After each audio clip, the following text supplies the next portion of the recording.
All right, man, we're doing this shit live. We're gonna fucking try this. This is the first episode, I guess, of me ever fucking doing this. Just trying to rant, say some shit. Um, this is going to be vaguely something that I think that people won't listen to at all. This is, I think this is the type of thing I'm gonna get nobody listening to. I could be wrong, but I think for the most part, that's what it's gonna be, and that's what I'm gonna expect. So just off the top, like that's legitimately where I'm coming from. Is I don't think anybody will ever listen to this, and that's fine with me. Truly. So I guess the topic of today, or whatever I want to discuss, it was hotels. Um, yeah, man, hotels are in a weird place right now. You got to understand that America is going through somewhat of a crisis culturally and economically simultaneously. I don't know if it ever happens where those two things aren't happening simultaneously. Could you have an economic crisis and not a cultural crisis? I guess you could, right? I guess you could. Whatever the fucking circumstance may be, a war, a fucking famine. Of course, you could have an economic crisis without a cultural crisis. We are going through a cultural crisis that's combined with a fucking economic crisis. What you're seeing at the hotels in the country, what you're seeing at the hotels in America, is almost ground zero. I think this is in a way that people don't understand. It's almost ground zero for the decay. Okay, and I mean this in this type of way. So when someone's life becomes unstable, right? What's the first thing that they're gonna kind of be forced to do? A lot of people will like live out of a car, but like if you're on your way down to poverty, on your way like as you're falling out of the middle class, like imagine it's like a pinball machine. You're hitting off of paddles and fucking lights are going off and you're getting smacked off of the walls and you're going over like weird bumps on the fucking. Who makes pinball? Pinball machines are a whole nother conversation. That shit is fucking weird, man. The 80s, it's an obvious symptom of decay, cultural decay, to have a pinball machine. It's like you'll have like a baby with like a spike through its neck. It'll be like themed for like evil babies or like Mad Max babies and shit like that. Like whoever was creating pinball machines, in the last 40 years ago, sick freaks. And I'm not I don't have any animosity towards them, but it's a really disgusting fucking trade. Pinball machines. Obviously, people know that. And people have fucking felt that for years, even if they didn't say it. Um, but yeah, dude, the hotels. So yeah, there's so much going on with hotels. I almost don't know if I could I almost have too much to say about hotels. I gotta be fucking honest. Like you gotta understand the hotel. So the hotel is the place the citizen falling out of the middle class will first find themselves encountering hotels. Whether it's a La Quinta, whether it's like a lower middle class tier, like they just got divorced hotel, or if it's like a Motel 6 or like non-brand name local hotel that like people like they bleed out into a colostomy bag or whatever the fuck those things are called. When you're like your stomach is literally in a bag. Like people like die. People just like die in one of these like a Motel 6 or some shit, dude. Like there's tiers of these things, and then you got your like your Ritz Carltons and like there's like 4 or 5 tiers of hotels. You have your the very bottom of the bottom hotels are obviously like the fucking flop houses and like prostitutes are all over this shit. You almost don't see them in a lot of cities. Like some cities, like you almost got to go to the border to see some, like that. So there's places of sin. I've been in hotels before, and it wasn't even like that bad of a hotel, but it's just like you could tell that this place is on the road to hell. Like the people that are headed to hell are all stopping here. They're all stopping here. They're taking a stop here, and it's like that's the fucking thing. That's what I don't like being around, man. I don't want to be around the devil's energy.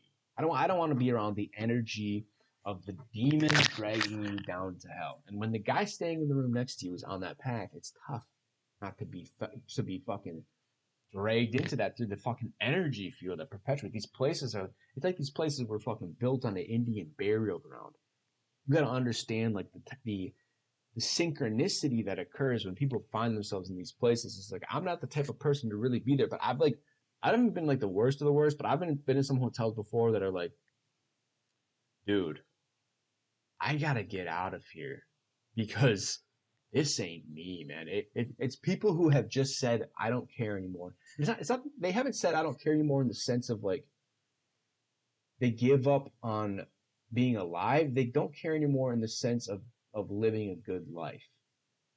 I think there's a choice that people make somewhere along the way, um, where you're just like you have the opportunity to not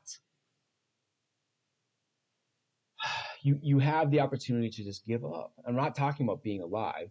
I'm talking about being like a human. Now, I will say there's people that do this in poverty, and there's people that do this like the wealthiest of the wealthiest people do it. I mean, if you're gonna sell your soul to the devil, I guess some people don't have much to sell. Some people just aren't that impressive, and that's one of the reasons they end up there. Let's be honest. A lifetime dealing with a shitty hand of cards, and then society not really giving a fuck about you. It's tough, man. So that you got your lower class hotels, man, and those have always kind of been like that. Now, something interesting to me. So when you start to look at the middle tier, like the middle class hotels, there's something strange going on, man. I think there's two angles you can look at this at. One is the sterilization, right? So these are the type of places. This is like a Courtyard by Marriott. This is like a Best Western Plus. This is a fucking what else? It's not a Days Inn. A Days Inn, like a Comfort Inn and Suites. Those are like this. Those and a La Quinta. Those are a step. Those are the lower middle class hotels. They're not the poverty hotels, but they're not the fucking Fairfield by Marriott or whatever the fuck all those hotels are. Those are the step above. Now there's a couple tiers in there because here's the thing: the more the hotel feels like an actual home and like a real place that you would want to be, the more expensive it is. I'm telling you that. There's something about these places where they create them in mind for the people that they're going to be going there. So if it's a more expensive hotel, they create it in the sense like, oh, this is a place where you can actually imagine like being a human here. And that's what the upper classes demand. Now the poverty classes don't demand shit, so they just get nothing. They get needles in the fucking hallway and stains and cigarette smells and whatever the fuck else, whatever. But to me, the most interesting one of these is these middle class hotels, because the thing about them is they're exemplifying the exact conditions that we are going through in the cultural decay. So you have the sanitization. Everything in our culture is sanitized. It has no meaning. It has been relegated to efficiency and ease of maintenance. Basically, cost efficiency is like the highest priority. You can see it in schools. You can see it in hospitals now. Libraries look like this. New apartment buildings getting constructed look like this. If they're for the middle class, these hotels are a perfect exemplification. They're sanitized. They're tile. They're bright lights. There's fluorescence. Okay, and it's something that you could just kind of wipe clean, like nothing ever really happened here. And all the materials are like cheap. Now, some of the middle class hotels will do this as well. Some of those middle class hotels will attempt to sanitize if they're upgrading. Like if you have like a newly renovated La Quinta, it'll look sanitized, because I think that's the mark of the times. That's the materialism of our culture has drained the meaning out of everything that we encounter in our society. So even a fucking hotel lobby can't have meaning. You can't have a statue in a hotel lobby. It's too much. People won't resonate with it. It's more beautiful. That's the most beautiful thing people have seen all week, right? They can't handle that. So instead, you get like a black and white photograph of a fucking road sign in Texas. Like that's art. Or like you get a fucking picture of 3 bicycles in black and white, and that counts for like a fucking art. That's art in these places. So you have the sanitization, obviously, which leads to the lack of meaning, but then you have the clown show. Okay, now the clown show has become a dark carnival in the poverty hotels. You go there, you have freaks and dwellers of the dark and din. These are people that are just, they're done with life. They're not coming back. They've given up on society and they're living in the dark carnival.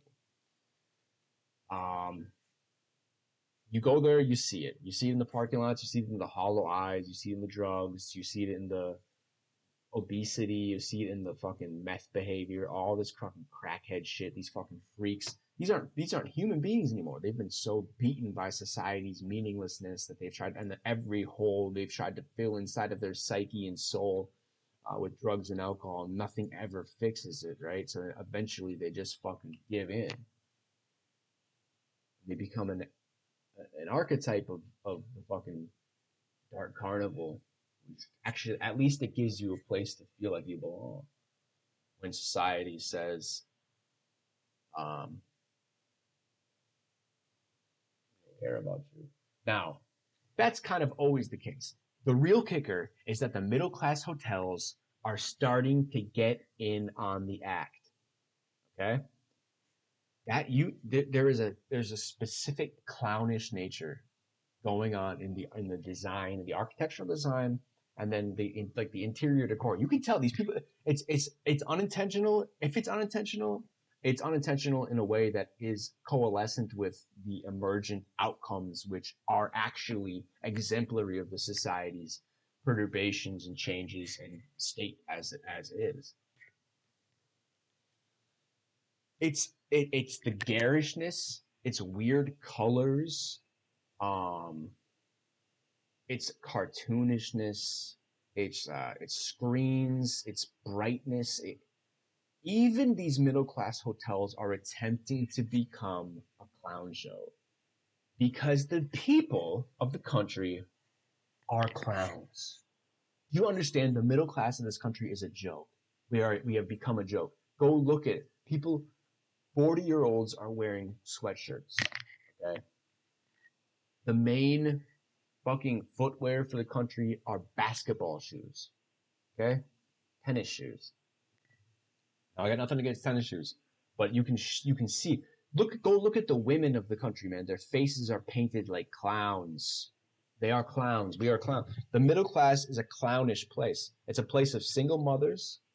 It's a place of people on drugs.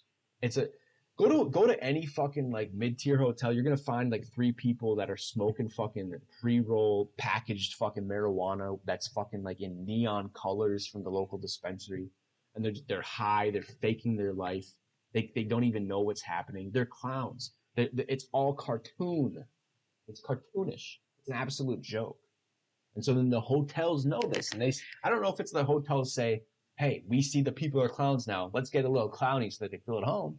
But I think it's like the whole culture just kind of like turns clownish, and then the people reflect it. It's probably a give and a take, but it's just like, man, I wish I could show some pictures right now of what I'm saying, but it's just like it's obvious and it's indicative of the society that we're in. So that's the hotels, man. Okay, the thing about immigrants, I had something on immigrants here. You know, I guess, yeah, the immigrants were staying in the hotels. Everybody kind of knows about that. I guess I don't really have much more to say about that other than it's just funny how the hotels, again, are kind of just like this. It's like a front ground for the decay. You can see, like, because that's where people are going to go when things get rough. When you don't have a home, one option to fucking survive is to stay in a hotel. And so you have these, all these immigrants coming in, getting free hotel stays. The people of the country aren't getting housed. We have fucking homeless people, like veterans on the street, freezing on concrete in the middle of the country. All these fucking people are getting hotel stays. It's an infuriating fact. I don't know. I don't have any much else to say about that. I don't know why I even put that on there. It's been discussed. I've discussed it. I don't really think that it does. Not really talking about that right now. Uber. I don't have anything to say on Uber either. Yeah. It's weird the amount of fucking immigrants I see driving Uber. It's like, dude, this person was in the car today. Was like his phone was like showing like Russian or like some Central European language, or not Central European, some Central Asian language, like Kazakh. It's like, what the fuck is this? Why is the Uber driver? Why is every fucking Uber driver a fucking random ass foreigner? I just don't. I don't know what the fuck is happening with that. I'm not saying I don't like. I'm not saying I'm racist. I'm not racist. So I'm just like, what the fuck is this? It's a little annoying that they're kind of rude. That guy was fucking rude, dude. Fuck that guy. Um, yeah, but then I'll see an American that's the rudest person I've ever fucking met in my life 2 seconds later. So it's like I'm not saying that only immigrants can be rude. My countrymen are some of the rudest pieces of shit I've ever fucking met in my life. That's a fact. Anyways, yeah, Uber. Cities. I guess I was just gonna hit hotels here. This list is kind of weird. I had cities. What about cities? The fuck is it?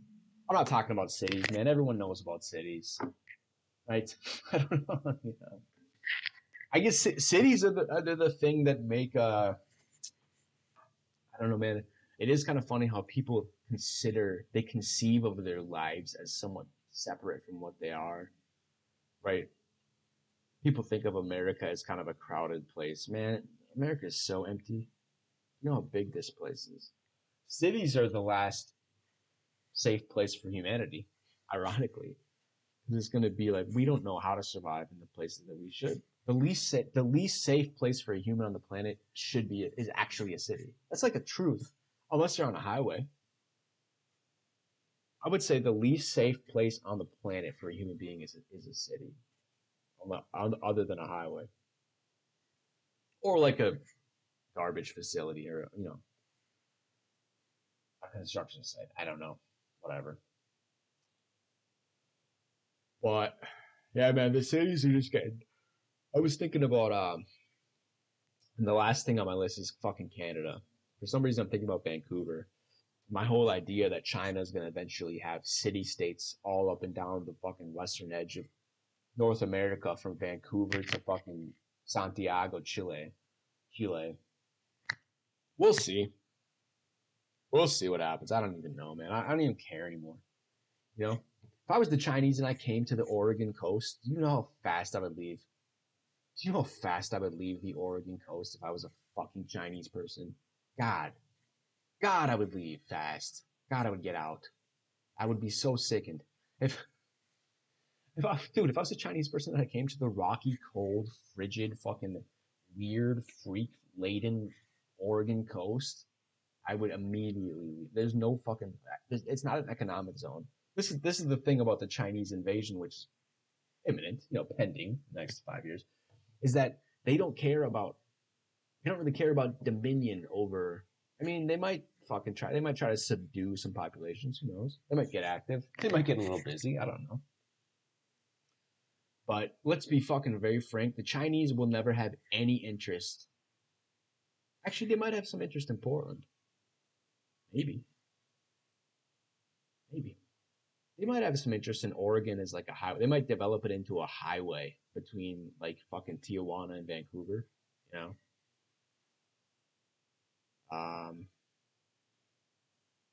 Yeah, man. I don't know. It's interesting. It's interesting that that's such a economically unactive zone on the Oregon coast. But yeah, just interesting the way that China is kind of placing itself, um, extracting resources out of the West towards the East. I mean, all they want to do is just build supply lines. That's what they're doing in South America. But the problem is now they're gonna own all the infrastructure. Every road from fucking Manaus to Cali, Colombia, and to the West Coast. Like, where are they? That's the other thing too. Like, how are you gonna get out of South America without going around the horn? They'll probably take over Venezuela eventually. But I don't know. The West Coast of South America is tough. It's so rocky. And there's not much access across the Andes. The only real way to do it is to run a road up through Colombia and then out to the West Coast on Colombia. But it's just so remote. I can't. That's what I'm saying is like, that's where they're going to get active in the next 15. I don't know. Anyways, there's the ending that everyone wanted and nobody asked for, or whatever. See you.